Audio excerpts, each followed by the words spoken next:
Hai Sobat Genbes. Nah, balik lagi bareng kita berdua masih di episode Hipnoterapi, karena ini kan menjadi jadwal kita yang tetap karena untuk menjawab semua ini. Kalau cuma sekali ngapain? Dan membantu teman-teman yang bukan butuh sih, kayak pencerahan sesuai dengan nama kita, rilis. Jadi semua emosi kita harus dirilis katanya. Benar. Intinya dirilis itu semacam dihilangkan mungkin ya. Iya, dibuang. Hilangkan. Dikeluarkan dengan sugesti baru, karena prinsip hipnotis itu, hipnoterapi itu kayak mensugesti. Okay. Yang perlu kita pahami bahwa memori itu nggak bisa di-delete. Kejadian yang terjadi sama manusia itu nggak bisa di-delete, seperti halnya kita nge-delete galeri yang ada di handphone.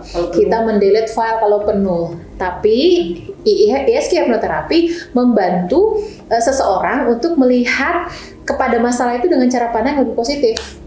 Karena kan seseorang itu seperti ini atas memori-memori yang pernah terjadi. Tapi gimana caranya bahwa memori yang hadir, yang baik maupun yang tidak baik, itu kita bisa lihat dengan cara pandang yang lebih positif. Jadi sehingga menjadi produktif ya. Betul. Terus sekarang kita nih lebih spesifik kasus-kasus yang banyak ya ditangani oleh Etika. Saat ini apa sih yang paling sering gitu ya? Dominan lah katakanlah. Mungkin itu jadi bahasan episode ini nih gitu ya. Dalam 2 tahun terakhir memang yang paling sering saya tarik garis merah itu dampak dari pola asuh. Paling banyak itu. Parenting. Iya, tapi itu terjadi kepada banyak usia. Mulai dari usia remaja belasan, puluhan, sampai yang sudah sepuh pun ternyata ada dampak dari pola asuh. Gitu. Tapi emang ya sekarang aku tuh masih jadi ibu kan. Maksudnya ibu dengan anak kecil. Pola asuh parenting itu sekarang berseliweran lah di internet, di media sosial, dan itu masih pro dan kontra antara bagus dan gak bagusnya. Nah, tipsnya gitu untuk membedakan apa sih parenting yang benar-benar bagus dan gak bagus, itu tuh punya gak sih Teh? Oke. Yang menarik adalah parenting itu bukan tentang ilmu untuk mengasuh anak. Tapi parenting adalah ilmu untuk mendidik diri kita sebagai orang tua. Itu yang salah juga itu. Aku pikir parenting itu gimana kita cara mengasuh anak. Ternyata bukan salah, tapi memang jenis ilmu parenting itu kan beragam. Namun sebelum kita belajar yang lain, contoh bagaimana cara menyapih tadi kan, kemudian bagaimana cara menggali motorik anak dan segala macam. Hal pertama tentang parenting adalah bagaimana kita mendidik kita sebagai orang tua untuk menjadi orang tua baru terutama. Nah, yang perlu dipahami juga adalah parenting itu bukan tentang bagaimana kita pernah belajar A, B, C dan semua ilmu, tapi parenting adalah tentang bagaimana kita pernah diperlakukan dulu saat kita jadi anak.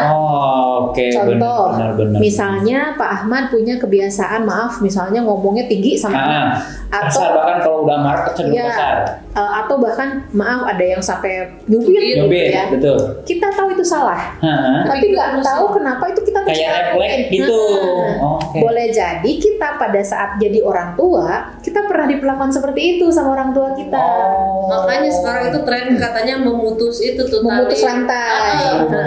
Jadi hipnoparenting itu termasuk itu yang kita jadi itu. Jadi cara mendidik anak itu kadang tercopy paste otomatis. Nah, Mbak Nia, kita jadi orang tua rata-rata sadar atau tidak, cara ke anak itu pasti kita pernah diapain dulu sama orang tua, gitu kan? Sepaket tuh, sepaket. Baik yang kita sukai maupun yang tidak kita sukai itu. Tapi kan permasalahannya kan gini, kayak misalnya saya nih, itu untuk mendisiplinkan anak gitu, karena saya aja seperti ini diperlakukan gitu oleh bapak saya, gitu. Misalnya marah sampai istilahnya tatapan mata yang tajam, bahkan sampai main fisik kan. Dan saya dididik itu oleh orang tua, kemudian ya saya seperti ini. Kan ekspektasi orang tua itu ketika ke anak yang minimal kayak gue kalau orang tuanya sukses, bener nggak? Dan lebih kan. Ternyata kan itu memang kalau dalam segi konsep keilmuan sekarang yang berkembang itu salah kan. Nah, itu kan ketika orang yang nggak paham bahwa dia salah gimana tuh? Pertanyaannya, Pak Ahmad usia berapa? Aduh. Itu yang jadi PR juga. Jadi generasi kita dulu kita jadi anak sama sekarang anak sekarang itu beda. Itu beda. Jadi anak sekarang itu kan udah Gen Z ya Pak ya. Anak kalau misalnya nggak suka antara dia diem atau dia balik kanan. Dia udah nggak pernah mau diajak ngobrol sama orang tuanya. Kalau dia nggak sesuai nih, atau misalnya ada juga yang nekat ngomong. Makanya pernah dengar nggak orang tua sekarang sering banget ngomong gini, budak ayo nama, generasi ayo nama, segala macam itu branding tertanam tuh sama generasi sekarang. Padahal bukan tentang anak sekarang, orang tuanya belajar atau enggak nih menghadapi orang tua anak sekarang. Jadi yang benar parenting itu yang pertama itu kitanya dulu sebagai orang tua. Jadi bukan cara orang tua menghadapi anak, tapi orang tua bukan cara orang tua tapi dia membeladi orang tua dengan dirinya. Tapi hati-hati, jangan juga sampai salah kaprah. Kadang-kadang orang tua baru nih, dia udah punya ilmu parenting, udah tahu cara ABCD, akhirnya dia menyalahkan orang tuanya. Jangan juga seperti itu. Aku juga sempat berpikir seperti itu. Intinya kita memang bisa dibilang bagaimana mendidik dengan situasi saat ini. Fungsi tidak membandingkan yang lalu. Ya, fungsi hipnoterapi itu pun adalah ketika memang ada anak atau remaja mahasiswa dia punya isu sama orang tuanya. Dia keluarkan dulu energi negatifnya, bersih-bersih lah apa memori yang dia nggak nyaman dari orang tuanya. Setelah itu kita back on the track, balikin lagi ke relnya. Harus dipahamkan bahwa tidak ada yang salah dengan orang tua. Boleh jadi ilmu orang tua pada saat mendidik kita ya bisa-bisanya seperti itu. Dan kenapa orang tua kita keras? Punten, Pak Ahmad tadi cerita misalnya orang tuanya keras. Kenapa bisa begitu?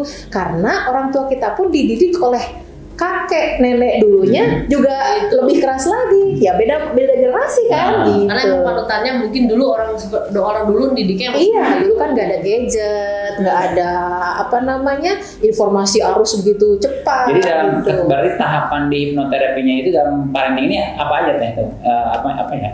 Pertama dia sadari dulu kalau emang dia sedang tidak baik-baik saja, itu satu.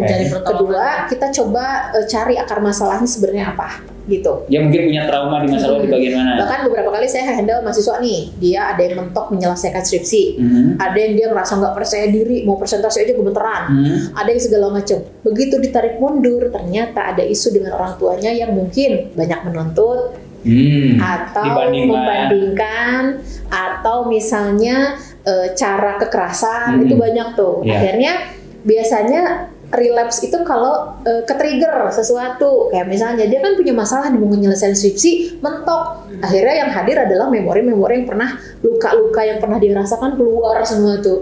Akhirnya malas nyelesain skripsi, kemudian malas kuliah, patah hati itu. Nah, patah hati juga kadang biasanya ada akarnya sih sebetulnya biasanya gitu. Jadi buat sobat-sobat Genbase ya.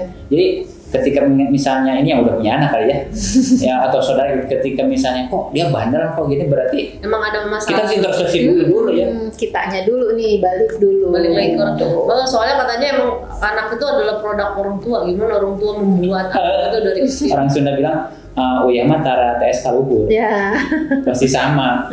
Buang nggak akan jatuh dari ini pohonnya kan gitu. Jadi tahapnya ketika di hipnoterapi itu berarti di ini dulu ditemukan akar masalah dulu. Jadi paling awal sih direlaksasi dulu ya. Karena ya tadi kalau misalnya kita ngomong kita punya masalah, sadar nih masalahnya kayaknya ini. Tapi kalau misalnya sudah masuk ke alam bawah sadar direlaksasi, yang ngerekam itu adalah sel-sel badan kita. Gitu. Terus nanti apakah disugesti atau itu dihilangkan si trauma? Kalau hilang, yang dihilangkan tuh hanya rasanya saja. Tapi kalau memorinya nggak bisa hilang. Kita cuma membantu merubah cara pandang memori tersebut jadi lebih positif. Baru sugesti positif. Sugesti itu kan kamu pengennya apa sih, keinginan kamu apa sih, impian kamu apa sih yang belum tercapai, itu baru masuk. Kayak tadi kita gimana mau mikir impian kalau rambutnya kusut banget. Kita gimana bisa pengen mencapai cita-cita kalau penat banget, ngambil keputusan pun nggak bisa kan. Oh berarti emang semuanya itu berdampak dari kecil, terus nanti siapa tahu ada masalah pas kuliah, ada masalah ini. Memang tidak semuanya, tapi paling banyak yang hadir ke sini isunya. Mayoritas seperti isunya. Mayoritasnya itu. Ya kita episode kedua ini hipnoparenting ya jadinya. Tapi memang wah benar, berarti selama ini gue yang salah dong. Bukan anak yang salah. Jadi ketika anak umur 10 tahun bandel terus bilang kamu ini anak kurang ajar bandel, padahal kan harusnya orang tua yang bilang kayak gitu dan introspeksi diri. Jadi statementnya mungkin bisa tepat, nggak ada anak yang bandel, tapi bagaimana orang tua mendidiknya. Tapi benar sih, aku juga kayak banyak lah belajar ilmu parenting, banyak ini karena takut salah. Karena dulu aku pikir, oh kayaknya dulu aku sama orang tua gini-gini, karena mungkin mau berpikir kayak tadi, kalau mungkin orang tuanya emang belum ada ilmu ke sana gitu. Terus sekarang kan mumpung aku ada buku, ada internet, jadi belajar terus. Jadi parenting memang harus membuat ibu belajar. Kayak close statement dari Teh Tika tentang parenting ini yang ingin sampaikan ada sobat-sobat Genmes seperti apa sih? Okay.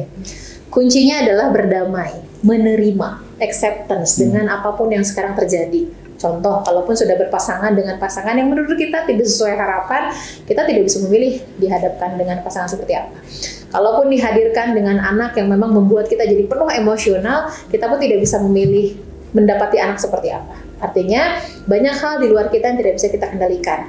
Balik lagi ke kita, acceptance dulu, berdamai dengan diri dulu. Setelah kita mampu berdamai dengan diri, insya Allah apapun yang ada di luar kita akan mampu kita terima. Berdamai semuanya. Berdamai dengan diri sendiri dulu. Aku jadi sadar. Bapak kan ikut pelatihan, pelatihan kan memang SOP lah gitu ya. Kan dari sudut pandang kita menjadi peserta dan menjadi terapis dong. Ini mah gue jadi semacam pasien. Tapi memang kalau ngomongin mental itu nggak pernah ada habisnya. Karena sudah biasa. Sebagai informasi, di Indonesia itu profesional yang menangani kesehatan mental 3.000 banding 1. Jadi bayangkan betapa kurangnya. Jadi buat Anda Genbex ingin mau membantu orang dengan belajar terapi, tapi susah juga untuk bikin orang Indonesia itu sadar kalau mereka itu sakit. Makanya kami di sini memang lebih banyak edukasi dulu. Dan tidak boleh ngejudge ya. Mudah-mudahan ini pun ada sebagai bentuk edukasi kan, gitu, paham bahwa kesehatan mental dan gangguan kesehatan itu totally different. Oke, Sobat Genmes, kayaknya udah dulu kita ngobrol hari ini. Kita akan lanjut next minggu depan dengan isu-isu baru tentunya ya. Isu-isu baru. Oke, thank you banget Tika. Sama. Jangan lupa like, comment, dan subscribe. Bye-bye.